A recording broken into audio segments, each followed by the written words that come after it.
listening to America Overnight, celebrating 29 years shining a light in the shadows.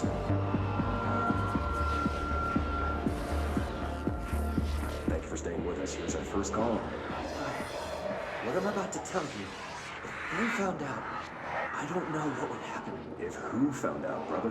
The men in the suits. They told me it was an industrial accident, but this is something else. Something nobody talks about. Ordinary. This certainly doesn't sound very ordinary, caller. No, not ordinary. Ordinary. It's a town. And it wasn't an industrial accident. I mean, that's what they said. But that's bullshit. Whoa, please watch the language, caller. It may be 2 a.m., but we're still a family show. I'm sorry. It's just, my brother lived there. They said the town was destroyed, but it wasn't. I went there. The people are gone, but the town's there. It's still there. So the population of an entire town disappears, yet the town remains. Tell me, was the phrase, "there is no salvation," written anywhere? I'm not sure. The same thing happened in Brazil in 23, a village called Rio Verde. More than 600 people just up and left. The government said they were fleeing guerrilla forces, but we know the truth. A mass abduction, as predicted by my regular guest, Dr. Quincy Reagan. Abduction? You mean aliens? That's bullshit! I know they're lying! Now I warned you about the language, caller. I'm afraid we're gonna have to cut you off. And good timing, too. It's time for a short break. Hang in there. America Overnight will be right back.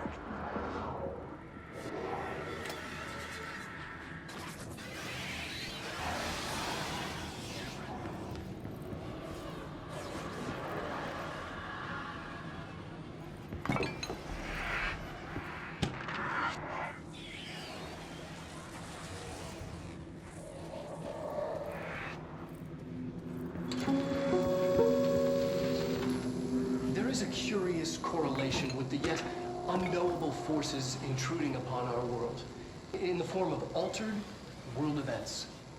These forces gravitate toward archetypal objects, a gun, a television, a supposedly haunted house. So clearly humanity affects this process. Our collective unconscious is a map of sorts. We hold the key, but we don't know how to use it. We create these archetypes through everyday life. Popular culture, urban legends, but we are observing and influencing a complicated system in action. We can change the likelihood of something being a receptacle for these forces just by thinking about it. But we haven't found a method to control the outcome. And yet, there's something unique in us, in our dreams, in the conceptual reality with power with our minds. What's the cause and what's the effect? Are we the starting point or just a necessary evil in this? A byproduct, a reflection, a projection? We'll struggle to find the answers to these hard questions, or die trying.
Manual evaluation of Dylan Faden, formerly P6, performed by Dr. Carla Vaughn. The questions asked here correspond to the 5th iteration of the Gunner's psychological assessment. Are you ready, Dylan? Let's begin then. In a single word, describe the world around you. Where's Casper? Dr. Darling is out of the building today. He's never out. He didn't want to come, did he? He never visits, not since Roberts. Tell Darling it wasn't my fault. I couldn't control it yet, but I can now. I learned. Will you tell him? In a single word, describe the world around you. A prison. A cold, empty prison. Not even a poster on the wall. What is the next number in the sequence 3, 6, 9, 12, 15? 18. What day is it today? How the hell would I know? It's not like you give me a calendar. You find a rabbit in the woods. It is breathing, but not moving. You cannot see any blood. What do you do? Leave it. Expand on that. It doesn't matter. The rabbit's not real. None of it's real. What day is it today? Do you enjoy asking people questions that can't be answered? Is this what gets you up in the morning? What you dreamed of doing as a scared, stupid little girl? Can you describe a dog to me? In Ordinary, we had a friend. Nosebleed Neil. And when it all went crazy, you know what I mean. Nosebleed Neil turned into a dog. Or something like a dog. What day is it tomorrow? Fuck off! I don't know! There is no calendar! How can I fucking know? Dylan, calm down. Fuck you! Fuck you and fuck Casper! Hey! Are you watching this, you old fuck? Did you send your bitch because you're too scared of me? Where is Casper? Security, get a team in here. I need...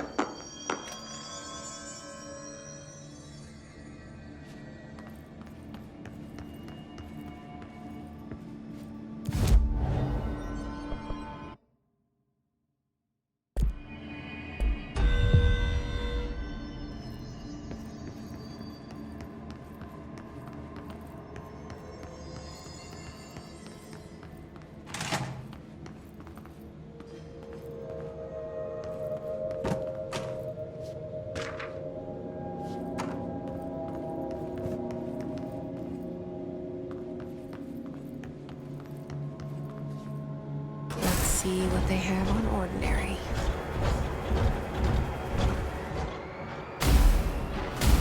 It's all here.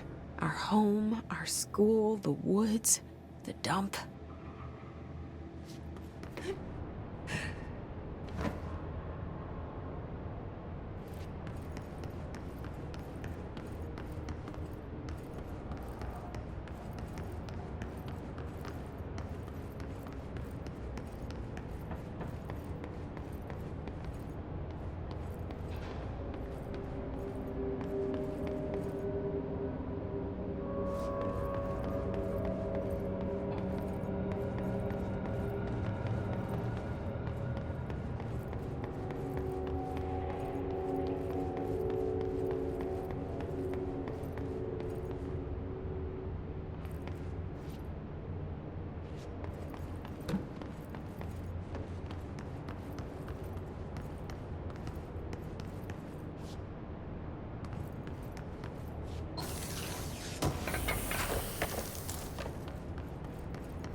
slide projector in the dump outside town.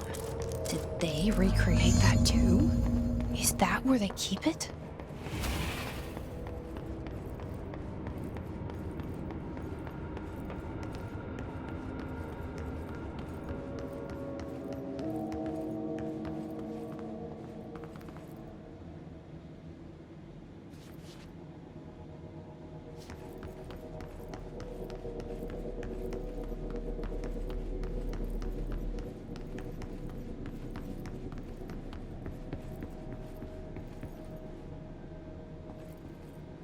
You mentioned a poem last time we talked.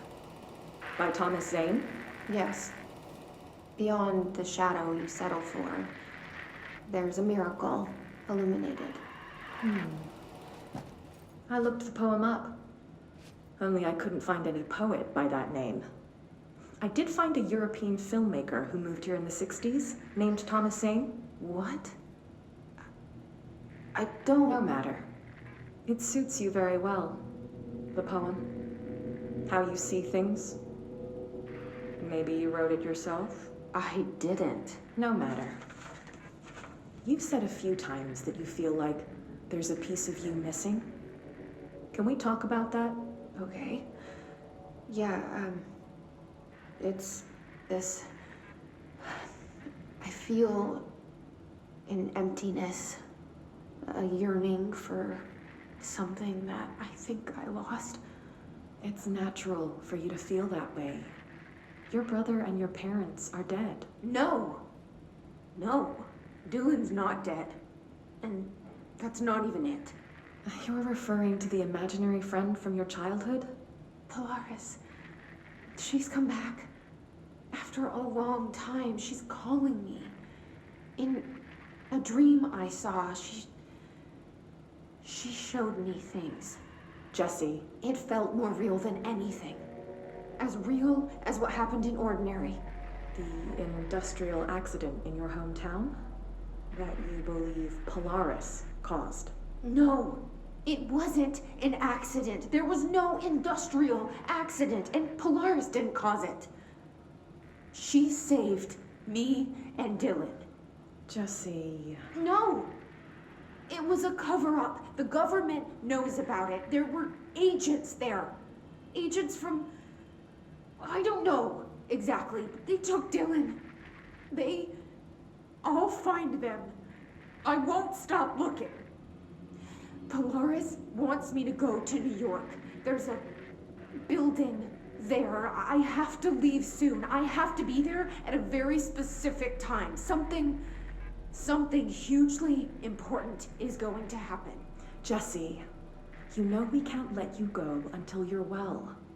And that begins by understanding what's real and what's imagined.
Moved the whole landfill here in the middle of New York, and nobody saw a thing. Pretty unbelievable.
that lab.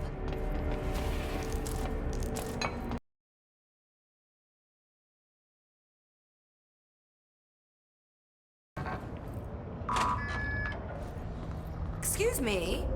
Are you lost? Do you normally barge into people's private workspaces? She clearly doesn't know who she's talking to. Shouldn't you be in a safe room? Why? Because of those hiss things the Rangers keep going on about. Haven't you people sorted that out yet? The situation down here could spell doom for the Bureau. You mean this mold? Correct. Perhaps you could help me. I require samples of various mold strains, and the mold has made the environment far too dangerous for me to fetch them myself. Really? Mold samples? I thought this could spell doom. It could, and it will, whoever you are. The mold is spreading. We need to find the source before it spreads too far. And these samples will do that?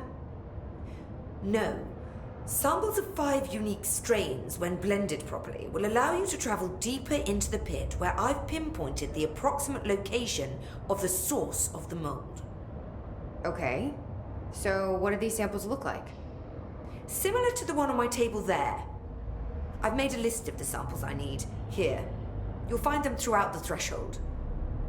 I'll take a look. My name's Jessie, by the way. I'm sure it is. Have you worked with Emily Pope? Our paths have crossed. Darling arranged for us to have a coffee. A meeting of the minds, he called it. She's talented. I can certainly see her doing well here. I feel like there's a but coming. But she's drunk a bit too much of the Bureau's proverbial Kool-Aid. She shouldn't be afraid to forge ahead on her own. Science is skepticism. Everything must be questioned before the truth can emerge.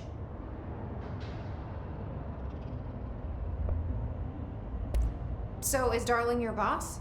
If you insist on clinging to such outdated hierarchies, then yes. However, I would argue that our fields are too dissimilar for one to manage the other. Of course, Darling would much prefer to find his own miracle solution to the Bureau's fungal frustrations. He always needs to be the hero.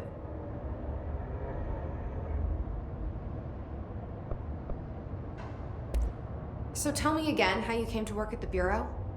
Well, like I said, I was brought in as a special advisor. A temporary position, you see.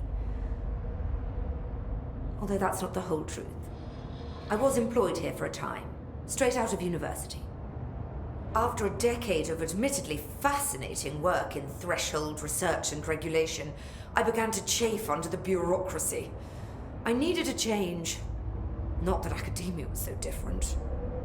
And then the mold happened. About 4 months ago, yes.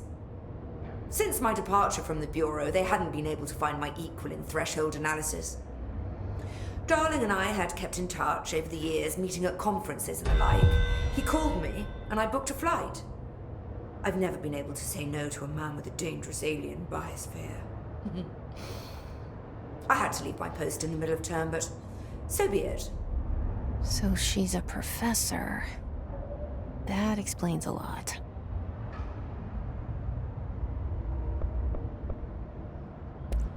The mold seems to be having some weird effects on things. Indeed. Even people are susceptible. The fungus grows rapidly within the chest cavity, killing the host. Luckily, one must ingest the stalks to become infected. Don't eat the mold. Okay. We've always cremated the infected bodies after autopsy, but I believe there may be another stage of maturity. A blooming, if you will. I never thought the word blooming would sound so horrible. Thanks for the information. My pleasure.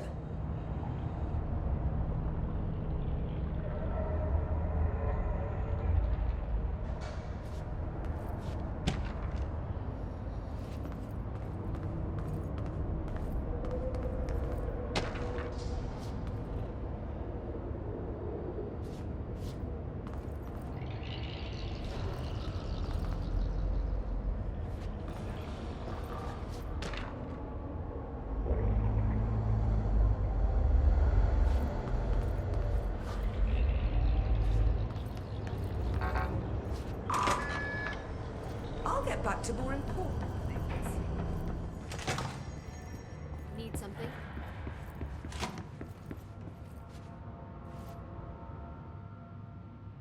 Do you remember Mr. Tomasi, the head of communications? The hiss he was changed into showed up in containment, near the turntable. I'll take care of it. That thing's not getting away this time. I've heard reports about his particular use of language and intonation when repeating the hiss babbling. The biological and behavioral distinctions between different hiss-corrupted individuals is truly fascinating. I wonder if I could categorize the data. And she's already off on her own thing.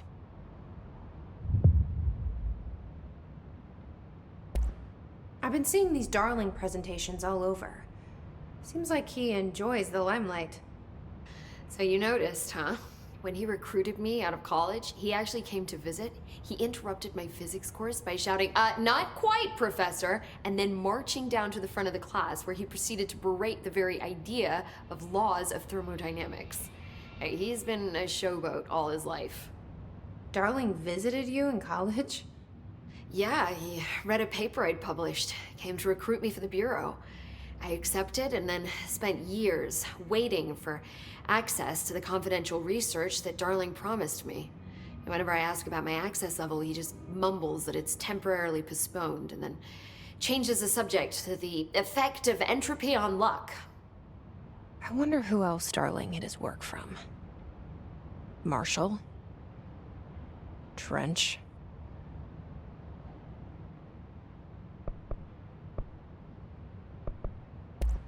Have you learned anything about Dylan's condition? Only that he's definitely hiss, but I guess his chanting made that pretty obvious. You know, interestingly, the words of the hiss incantation have an average length of 4 letters. The most common word used 7 times is want. The next most common are through and time. That's very interesting, don't you think? I don't care about the words. What about my brother? Right. Sorry, I got a little off track. Well, strangely, his tissue samples all look healthy, unlike the other hiss I've tested. That's good news. Right?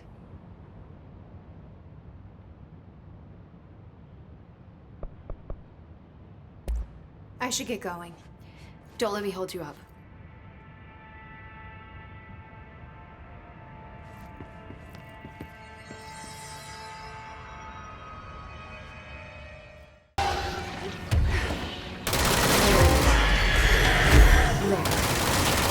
I guess the Bureau should start looking for a new communications.